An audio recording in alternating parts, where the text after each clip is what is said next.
Entonces vamos a hacer la oración. En nombre del Padre, del Hijo, del Espíritu Santo. Amén. Oh corazón de Jesús, déjame apoyar mi cabeza en tu pecho para suplicarte que cuides a los sacerdotes cuyas vidas se consumen ante el altar porque son tuyos. Cuando los tienten y los seduzcan los placeres terrenos, acógelos en tu corazón, confórtalos en las horas de tristeza, llevándolos a su costado abierto. Te ruego por los obispos, sacerdotes, religiosos y religiosas que han caído en la tibieza. Sacratísimo corazón, toma su corazón y ponlo en el tuyo. Por los que son infieles y están en pecado mortal, levántalos y báñalos con el fuego de tu sangre y de tu espíritu. Pero especialmente te pido con todo mi corazón, con lágrimas, por todos los obispos, sacerdotes, religiosos y religiosas que mueren en pecado mortal. Corazón de Jesús, fuente eterna de amor y de misericordia, ten compasión de nuestros hermanos y se salven. Amén. En nombre del Padre, del Hijo y del Espíritu Santo. Amén. Entonces hoy vamos a ver otro tema, ¿no? La oración de los principiantes, ¿sí? Entonces, atrás de sus hojitas tienen como dos métodos simplificados. La oración, ¿no? El método de San Ignacio de Loyola y el método de San Sulpicio, ¿sí? Ahí lo tienen, ¿sí? Bueno, vamos a ver si llegamos, que un poquito, ¿no? Uno de los métodos. Entonces vamos a empezar. Entonces, como les decía, ¿no? Si tienen preguntas, después la vamos respondiendo al finalizar. Importancia, bueno, de la oración en general, ¿no? Importancia de la misma. Dice, si queréis sufrir con paciencia, perdón, las adversidades y miseria de esta vida, sed hombre de oración.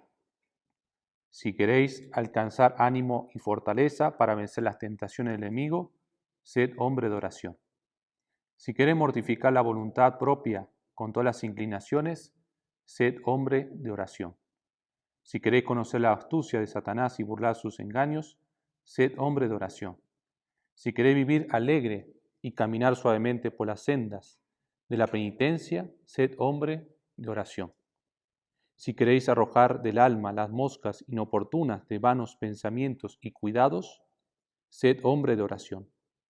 Si queréis alimentar el alma con la médula de la devoción y tenerla siempre llena de buenos pensamientos y deseos, sed hombre de oración. En la oración es donde se recibe la unión y la gracia del Espíritu Santo, que enseña todas las cosas. Digo más, si queréis remontaros a las alturas de la contemplación y disfrutar de los dulces abrazos del esposo, ejercitaos en la oración. ¿Sí? Entonces se le atribuye a San Buenaventura. Hoy tenemos un buen resumen de la importancia de la oración. Qué importante que es la oración. Yo estaba justo leyendo un libro también espiritual, donde el autor hablaba sobre Marta y María, ¿no? Y cómo María había elegido la mejor parte, estando con Jesús. ¿Sí? Si no es que Marta haya estado mal, pero muchas veces nos pasa los impulsos naturales, el hacer cosas, ¿sí?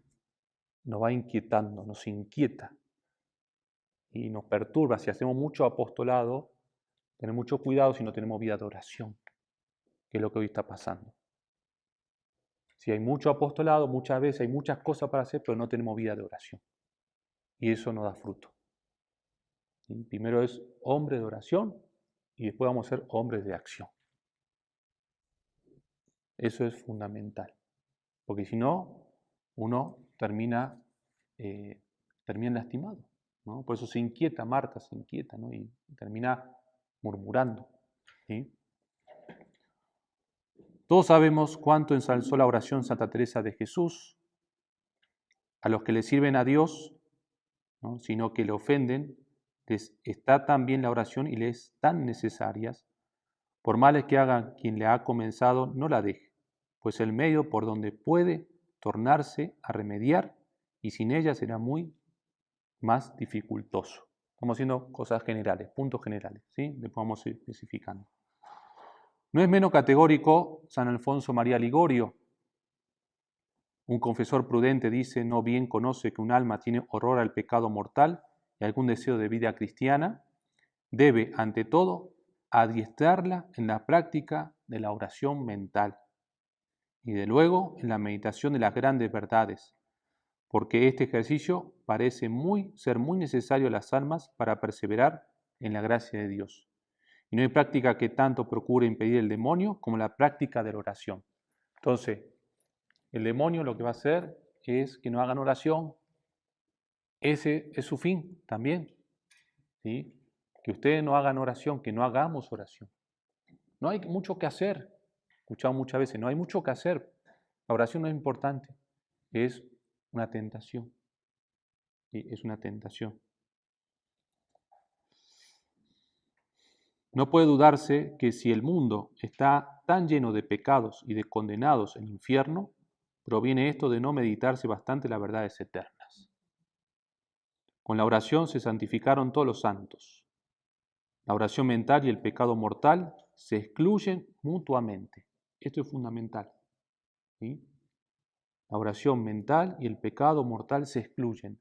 Si yo empiezo a hacer oración, va empezando a desaparecer el pecado mortal.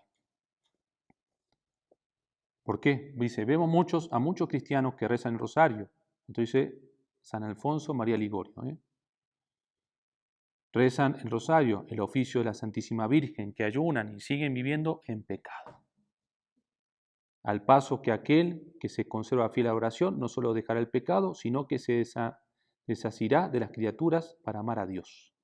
Y la oración es la oración el horno donde se inflaman las almas en el divino amor. Entonces, vamos a ir hablando, ¿no? Que muchas veces, al no tener oración, esto también vamos mendigando el amor a las criaturas, a las personas. ¿Sí? Y entonces eso ofende también a Dios, porque no confiamos en Él, en su amor. Estamos buscando el amor en las criaturas, en las personas. Esto no quiere decir que yo no ame a mi esposa, no. Pero muchas veces no, como no encuentro el consuelo en Dios, en la oración, ya dejo la oración y me voy a buscar el consuelo en las criaturas. Y ese es un gran error. ¿Sí? Entonces acá dice, ¿no? Es decir, no porque hagamos algunas cosas exteriores, ya estamos bien. Y la oración mental lo que nos da es una conversión desde el corazón, desde la raíz. Podemos hacer cositas, ¿no? De tener muchas devociones, pero eso no nos llama posiblemente o no nos vamos a convertir. ¿Sí? Va a ser algo exterior. No podemos llegar a un punto, ¿no? Dice, no conozco mejor medio para salvarnos, dice San Juan Bautista de Rossi, que la oración mental. Aquel que no va a la oración, va a la tentación. El día en que no hubiésemos meditado, temamos pecar. ¿Sí? Está buena esa frase, ¿no? Si yo no hago oración, estoy débil. Y uno lo siente. Es cuando uno no va a misa, ¿no? Uno está débil. ¿Sí? Y mejor no es posible resumir la doctrina de los santos que diciendo la oración comunica la verdadera sabiduría y con ella toda suerte de bienes. Con ella se corrigen todos los vicios, con ella se adquieren todas las virtudes. ¿Sí? Estos son puntos generales. Al contrario, ¿qué puede esperarse de aquellos que nunca reflexionaron, que jamás se pasaron en una consideración seria? Hay, muchos son en nuestros días. ¿Sí? Bien, vamos a la definición de la oración. ¿Qué puede ser una definición? ¿Sí? No es que sea la definición.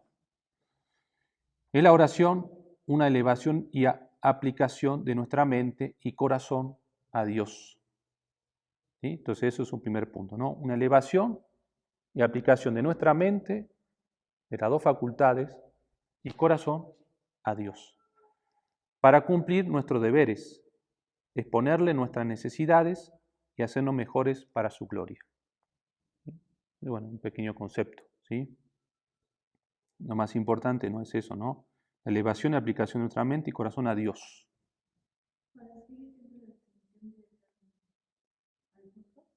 No. Esta definición nos parece aplicable a los estados de oración tan diferentes unos de otros, y que lo mismo conviene a las maneras inferiores que a los grados más altos de la contemplación. Hay en efecto gran variedad en la manera de practicar este santo ejercicio, y una de las cuestiones más complicadas de la espiritualidad es la clasificación de los estados de la oración. Vamos a ir profundizando. El Padre Rodríguez, que lo recomiendo mucho, un santo ya del siglo XVIII, si no me equivoco, XVII, declara que es doctrina común de los santos que a cada una de las vías, purgativa, iluminativa, unitiva, corresponde una manera especial de oración. Entonces lo que estamos en la vía purgativa. Entonces a esta vía purgativa le conviene una oración. ¿En qué sentido? Para que se entienda. Si yo estoy como principiante, estoy iniciando, no puedo ya querer tener una oración contemplativa. No puedo. Es como que yo estoy gateando y quiero correr, no puedo. ¿Sí?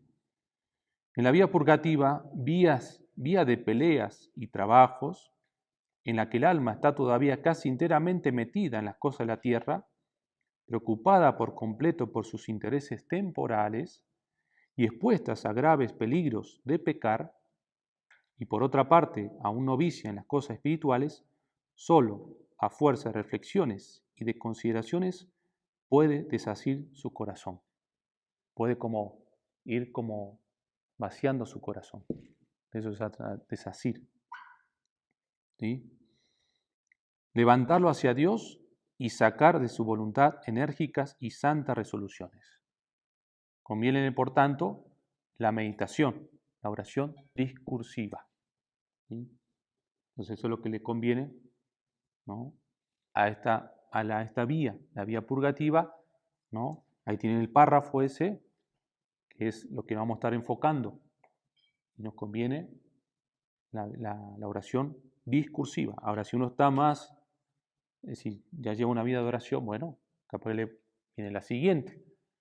En la vía iluminativa, en la que según la doctrina de los teólogos no tienen ya las pasiones tanta fuerza, lo que veíamos en clase pasada, en la que es mucho más vivo el deseo de adelantar en la virtud, en la que el amor de Dios hace sentir al alma sus primeros ardores, las consideraciones harán un papel más insignificantes, siendo el corazón la parte principal.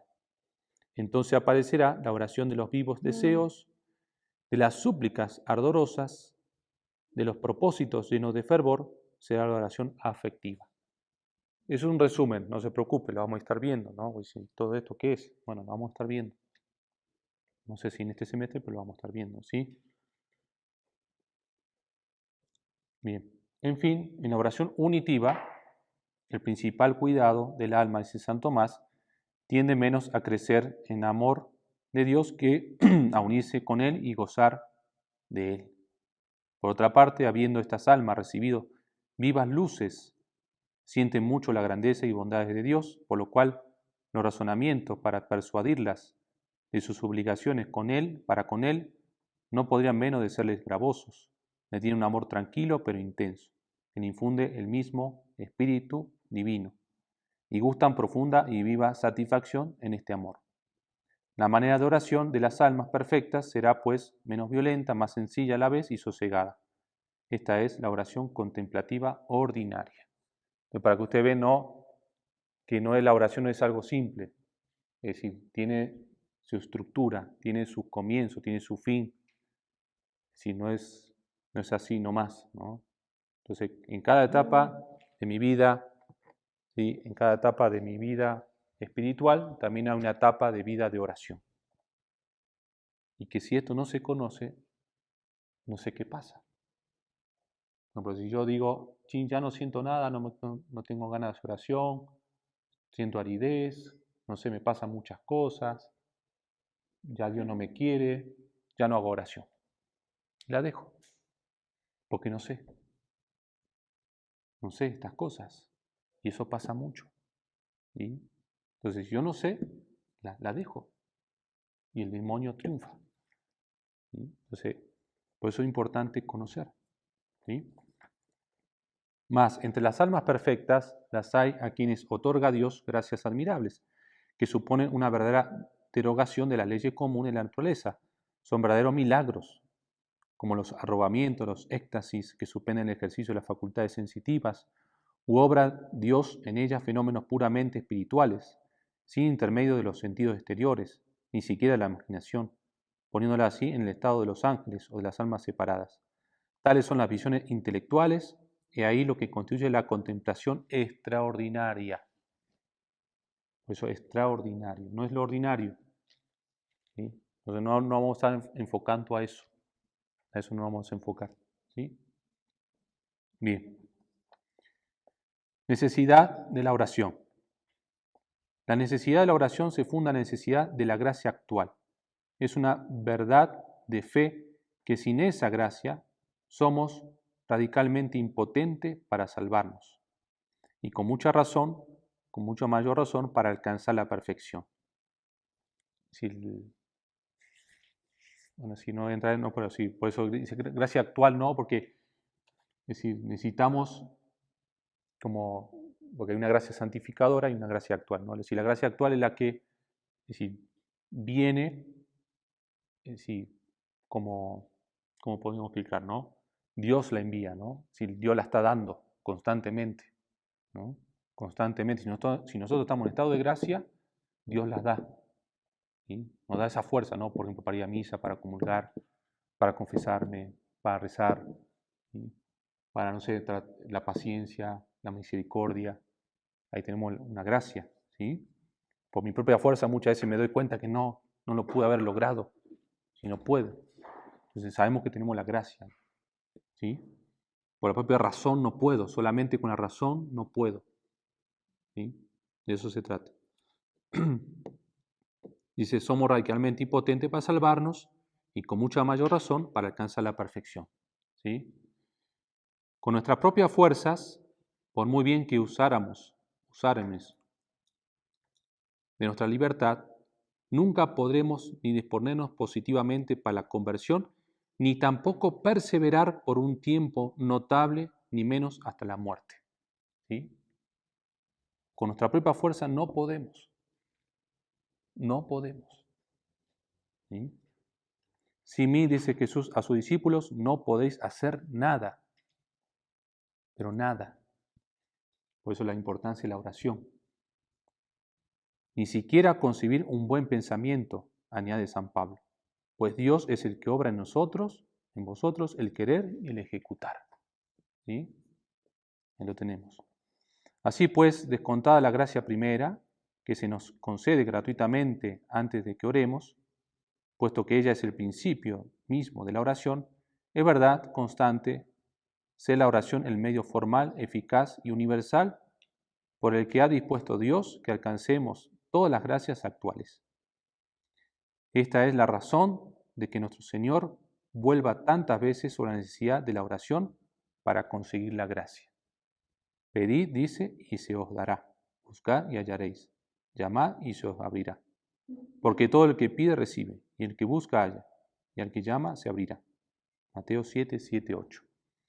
Como si dijera, añaden casi todos los comentaristas, si no pidiereis, no recibiréis. Si no buscareis, no hallaréis. ¿Sí? Esta necesidad de la oración la hace resaltar especialmente cuando es menester vencer las tentaciones. Vigilad y orad para que no caigáis en la tentación. El espíritu está pronto, pero la carne es flaca. Eso es fundamental. ¿Sí? Desconfiar de nosotros. Santo Tomás dice que la confianza que no esté fundada en la oración es presunción. No está negrita. ¿Sí? Porque Dios, que no nos debe la gracia de justicia, no se ha obligado a dárnosla sino en cuanto dependiente de la oración. Cierto que sabe las necesidades espirituales nuestras sin menester de que se las expongamos, mas quiere que nuestras oraciones sean la llave que abre las puertas de su misericordia, para que entendamos ser enteramente suyos los bienes que nos concede. Entonces, Dios sabe lo que necesitamos. Y no es que cuando se lo pedimos, necesita esto esta persona. No, Dios lo sabe pero quiere que se lo pidamos. Es decir, Él te da la gracia para darte cuenta y se lo pidas. ¿Sí? Y entonces Él ahí lo está anhelando, pero quiere que lo pidamos con nuestra voluntad. ¿Sí? De eso se trata. Así lo entendió siempre la tradición. El Concilio de Trento, haciendo suya la doctrina de San Agustín, nos dice que Dios no nos manda cosa alguna que sea imposible, porque nos manda hacer lo que podamos y pedir lo que no podamos hacer. Me parece un triángulo de lengua, pero está muy cierto. ¿Sí? Entonces, nos manda hacer lo que podamos y pedir lo que no podemos hacer. Y con su gracia nos ayuda a pedirlo. Supone, pues, claramente haber cosas que son imposibles sin la oración. Y esa es la conclusión que deduce el Catecismo Romano. La oración nos fue dada como un instrumento necesario para alcanzar lo que deseáramos. Realmente hay cosas que no podemos conseguir sino con la ayuda de la oración. ¿Sí? Pero está claro. Bien, vamos un poquito más. Dotes esenciales de la oración. Así como se necesita la gracia actual para todas las obras necesarias para la salvación, también es menester dicha gracia para bien orar. Así lo declara abiertamente San Pablo, Romanos 8:26. El Espíritu ayuda a nuestra flaqueza, pues no sabiendo ni siquiera qué hemos de pedir en nuestras oraciones, ni cómo conviene hacerlo, el mismo Espíritu hace nuestras peticiones con gemidos que son inexplicables. Se añade a esto que la dicha gracia está a merced de todos, aún de los pecadores. Por ende, todos pueden orar. Aunque el estado de gracia no sea necesario para orar, da mucho mayor valor a nuestras oraciones, por supuesto, porque nos hace amigos de Dios y miembros vivos de Jesucristo. Vamos ahora a estudiar los dotes que ha de tener la oración. Primero, parte del objeto. Segundo, parte del sujeto que ora. Parte del objeto. La más importante condición por parte del objeto es que no pidamos sino los bienes que nos llevan a la vida eterna. ¿Sí?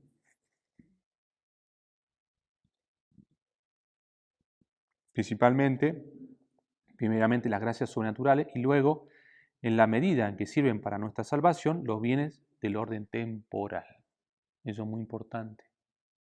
¿Sí? Tal es la regla impuesta por el mismo Señor, nuestro Señor. Buscad primero el reino de Dios y su justicia, y todo lo demás se os dará por añadidura. Ya dijimos que la felicidad, así como la perfección del hombre, consiste en la posesión de Dios y por ende en la gracia necesaria para ello. No hemos puede pedir cosas sino en orden a este fin. Eso es muy importante. Pedir cosas para mi conversión, mi salvación. Y después lo otro, ¿no? También puedo pedir. Siempre que me ayude a conseguir eso. ¿Sí? Primero, los bienes temporales. De suyo están muy por debajo de nosotros y no pueden calmar los deseos de nuestro corazón ni hacernos dichosos de manera que puedan ser el objeto principal de nuestras oraciones. Sin embargo, porque hemos menester en cierto modo de esos bienes para vivir y para asegurar nuestra salvación, podemos pedir el pan de cada día, así para el cuerpo como para el alma, pero subordinado el primero al segundo. Ocurre a veces que un bien que juzgamos lícitamente deseable, como la riqueza, sería nocivo para nuestra salvación. No podemos, pues, pedirle sino subordinándole a los bienes eternos. ¿Sí? Yo también más. Aún tratándose de esta o de aquella gracia particular, conviene no pedirla sino en conformidad con la divina voluntad. Mejor sabe Dios que nosotros, en su infinita sabiduría, lo que conviene a cada una de las almas, según su condición y su grado de perfección. Entonces esto lo vamos a ver en otro momento, la conformidad con la voluntad de Dios. Aún es lo que yo estoy pidiendo, Dios sabe que no es bien para mí y no me lo va a conceder. No porque sea malo, porque sabe, no es como un papá o una mamá con su hijo. ¿No? Si sabe que le pide dulce, sabe que le va a hacer mal, no se lo va a dar. El niño va a llorar. Ahora, si yo me compadezco y se lo doy, en vez, claro, en el momento, qué bonito, ya se calmó, pero le va a hacer un daño. ¿Sí? Lo mismo Dios hace con nosotros. Lo mismo. ¿Sí? Como advierte con razón San Francisco de Sales, debemos desear nuestra salvación como Dios la quiere y por consiguiente querer las gracias que nos reparte y abrazarnos resuelta y absolutamente con ellas, porque es menester que nuestra voluntad corresponda a la suya.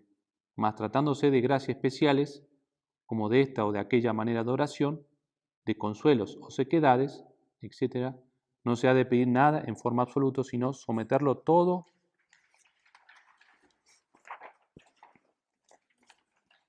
a la voluntad de Dios. ¿Sí? Reparte su gracia de consuelo o sequedades, de paz o de pelea, según los fines de su infinita sabiduría y las necesidades de nuestra alma. Es decir, si hay sequedades, bendito sea Dios. Si hay consuelo, bendito sea Dios. Es decir, no me tengo que enojar si hay sequedades. No tengo que reclamarle a Dios. De eso se trata. ¿Sí? Porque Dios por algo lo está permitiendo, que sean sequedades. ¿Sí?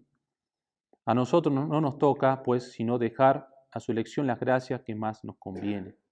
Cierto que esto no prohíbe que formulemos nuestro deseo, pero sometiéndonos humildemente a la voluntad de nuestro Padre Celestial, que siempre nos escuchará si le pidiéramos como es debido, mas a veces nos concederá muchas más y mejores cosas que las que le pedíamos, y lejos de quejarnos, no podremos hacer sino bendecirle.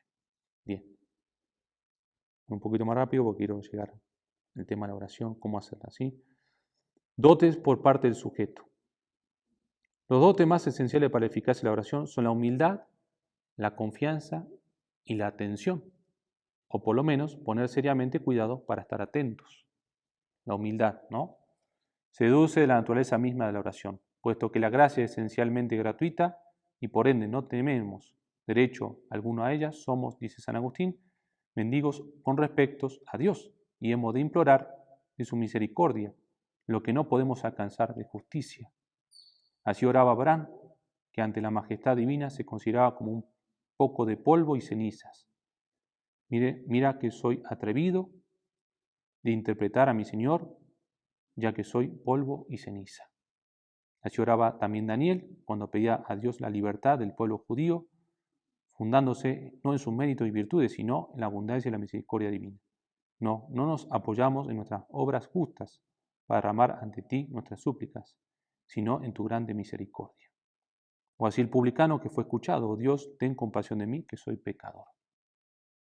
Mientras que la oración del soberbio, ¿sí?, el soberbio fariseo, fue rechazada. Jesús mismo nos dice la razón. Quien se ensalzare será humillado, y quien se humillare será ensalzado.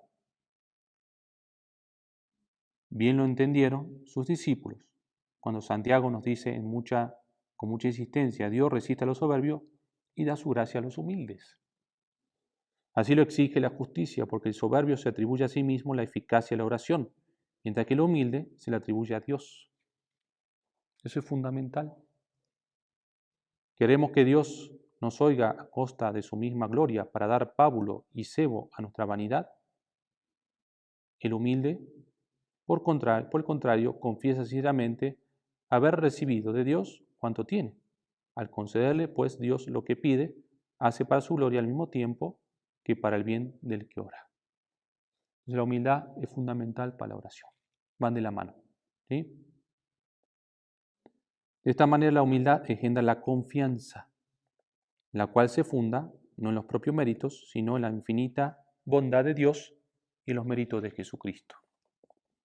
Nos enseña la fe que Dios es misericordioso y que por esta razón se compadece con tanto mayor amor de nosotros cuanto más confesemos nuestras desdichas, porque la desdicha atrae así la misericordia. El invocarle confiadamente es al fin y al cabo honrarle, es proclamar ser Él la fuente de todos los bienes, y que no desea sino otorgárnoslos. Por eso nos dice mil y mil veces en la Sagrada Escritura que escucha los ruegos de los que esperan en Él. Pues Él se abraza a mí, yo he de liberarle, le exultaré, pues conoce mi nombre. Me llamará y le responderé. Estaré a su lado en la desgracia, le libraré y le glorificaré. Nos convida el Señor a orar con confianza y para más encarecernos esta, acude no solo a las más vivas exhortaciones, sino también a las más tiernas parábolas. Luego de haber asegurado que el que pide recibe, añade, ¿quién de vosotros si le pide su hijo pan le da una piedra? ¿Sí? Bueno, ahí todo lo que dice. ¿Sí? Me voy a saltar un poquito esas citas. En aquel día pediréis en mi nombre y no os digo que yo rogaré al Padre por vosotros, pues el Padre mismo os ama porque vosotros me habéis amado. ¿Sí? Entonces, tenemos la humildad, tenemos la confianza, ¿sí? La confianza, pero también la confianza en el abandono. No en que Señor, te pido esto, pero me lo tenés que cumplir. Confío en ti, pero me lo tenés que cumplir. Y eso es lo que está mal. ¿Sí? Señor, yo te pido esto hasta la salud de alguien, un ser querido, pero Señor, que se haga tu santa voluntad. Porque vos sabés lo que conviene. Hasta una persona se puede morir porque Dios así lo ve que es mejor. Y es difícil entenderlo. No es fácil. ¿Sí?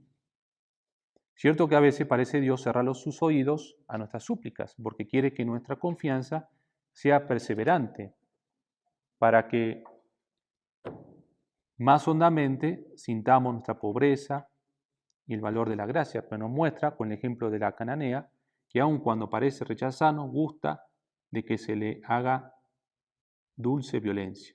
Llega una mujer de Canaán a suplicar a Jesús que sane a su hijo que está atormentado por el demonio. ¿Sí? Entonces ahí tenemos toda la narración. ¿Sí? Voy a saltar un poquito. Ya lo sabemos, ¿no? Entonces ahí para que después lo lean, ¿no? Y tercero, pero junto con la perseverante confianza hay de ir la atención, o por lo menos un cuidado serio de poner el pensamiento en lo que hablamos con Dios. Las distracciones involuntarias, cuando procuramos rechazarla o disminuir su número, no dañan la oración. No dañan la oración. Ya se nos va a pasar. Tengo muchas distracciones. Ya no sirvo. No, dejo la oración. ¿Sí? ¿O estoy haciendo mala oración? No. Porque nuestra alma, por el mismo cuidado que ponemos en rechazarla, sigue encaminada hacia Dios. Pero las voluntarias, las distracciones voluntarias que admitimos deliberadamente o que flojamente rechazamos y cuya causa no queremos remover, son en las oraciones de precepto pecado venial y las demás descuidos y faltas del respeto que debemos a Dios, al cual no le vuelven muy propicio para que nos escuche. La oración es la oración, una audiencia que el Criador se digna concedernos, una conversación con nuestro Padre Celestial, en la cual le rogamos tenga a bien oírnos y atender nuestras súplicas. ¿Sí? Tenemos el Salmo. Y al mismo tiempo que le rogamos nos escuche y hable con nosotros, pondremos cuidado en atender lo que decimos y en estar atentos a las divinas inspiraciones. ¿Sí? Pues dice, este pueblo me honra con los labios, pero su corazón está lejos de mí. ¿Sí? Bien. Por eso es menester, pues, poner mucho de nuestra parte para rechazar con prontitud y energía las distracciones que nos acometieren, humillarnos con ocasión de ellas y de ellas sacar el provecho de renovar nuestra unión con Jesús y hacer con Él la oración. Es menester también reducir el número de las distracciones combatiendo fuertemente sus causas, la disipación habitual del espíritu, el hábito de estar forjando castillos en el aire, los cuidados y aficiones que atan y encadenan el espíritu y el corazón, y acostumbrarnos poco a poco a andar en la presencia de Dios, actuándonos en ella con frecuencia por medio del ofrecimiento de nuestras obras y de oraciones jaculatorias. Luego que hayamos puesto estos medios, no hemos de inquietarnos por las distracciones involuntarias que cruzan por nuestra mente o conturban la imaginación. Pruebas son y no pecados. ¿Sí? Pruebas son y no pecados. Y si sabemos sacar fruto de ellas, acrecientan nuestros méritos y hacen subir de precio nuestras oraciones. ¿Sí? Entonces ahí tenemos, ¿sí? ¿Sí? La importancia de luchar contra las distracciones, luchar contra ellas. ¿Sí? Entonces, pero tenemos que ver, Si yo voy con muchas distracciones, no solamente luchar, decíamos si no me equivoco antes, lo vamos a hacer después, contra las distracciones en ese momento, sino ver la raíz de mis distracciones. Como decía ahí, no construir castillos imaginarios, no hacer un Dios imaginario, porque vamos muchas veces pensando muchas cosas. Entonces tenemos que ver cuál es la raíz para atacar eso, y entonces eso también nos va a solucionar los problemas en la oración. De 3 maneras puede ser la atención que pongamos en nuestras oraciones. Cuando nos aplicamos a pronunciar bien las palabras, la atención es verbal y supone ya cierto trabajo en poner cuidado en lo que decimos. Entonces uno está rezando y ni pela lo que está diciendo, ¿no? Tu mente está en otro lugar, ¿sí? Nos pasa. Si uno está rezando, no sé, víspera el laude y tu mente está volando, ¿no? Pero bueno, si aplicamos la mente con preferencia a atender la significación de las palabras, entonces la atención es literal o intelectual, ¿sí? Son cosas, ¿no? 3. Si dado de mano al sentido literal se eleva el alma hacia Dios para adorarle, bendecirle y unirse con Él, o para penetrar la significación del misterio que se considera, o pedir a Dios todo cuanto la Iglesia y Jesucristo le piden, la atención espiritual o mística. Esta postrera conviene no tanto a los que comienzan, cuanto a las almas que ya van camino adelante. Entonces esta va a ser más difícil, lo que habla uno y autor, es tener a Dios. No se trata de que yo no puedo estar constantemente en la presencia de Dios, no puedo. ¿Sí? No puedo estar todo el día pensando, porque no, hay cosas que tengo que resolver en esta vida, y Dios lo sabe. Y no puedo aspirar a eso, porque es imposible. ¿Sí? O sea, tengo que tener un grado de perfección muy fuerte. ¿Sí? Entonces, pienso en una Santa Faustina, ¿sí? En sus trabajos cotidianos, pero eso no quiere decir que estaba constantemente. No se trata que yo mentalmente, sino que en mi corazón esté como atento a Él, ¿sí? Predispuesto. ¿Sí? No es que esté todo el día pensando en Él y que vaya no como caminando, no como un zombie. No, no se trata de eso. ¿Sí? Se trata de que la imaginación, mi mente, tampoco esté en otras cosas. ¿Sí? En pensamientos banales o pecaminosos peores. ¿Sí? Se trata de ir cuidando la imaginación, los pensamientos, ¿sí? Y también que mi corazón esté tranquilo y en paz. Aunque parece que hay muchas cosas, pero estoy en paz. ¿Sí? De eso se trata. Bueno, ahí dice, ¿no? Por eso es menester recomendar a los que comienza a llevar oración la primera o la segunda clase de atención, según la manera de ser de cada cual, sus inclinaciones y las circunstancias en que se halle, ¿no? Si yo quiero la tercera, todavía no estoy listo. ¿Sí? Tengo que hacer la primera y la segunda. Y ya puedo ir con la tercera. ¿Sí? Y entonces, porque vamos a seguir con el tema de la oración. ¿Sí? Entonces ahí tienen, para que lo vayan viendo, el tema de su método. Después lo vamos a ver, creo que dentro de 15 días. Pero para que lo vayan viendo el método San Ignacio y el método de San Sulpicio. ¿Sí? Sulpicio. Y vamos a ver también el tema de la lección divina. Y vamos a ver tema más, vamos a enfocarnos a cómo hacer oración, ¿sí? Dentro de 15 días. ¿Sí?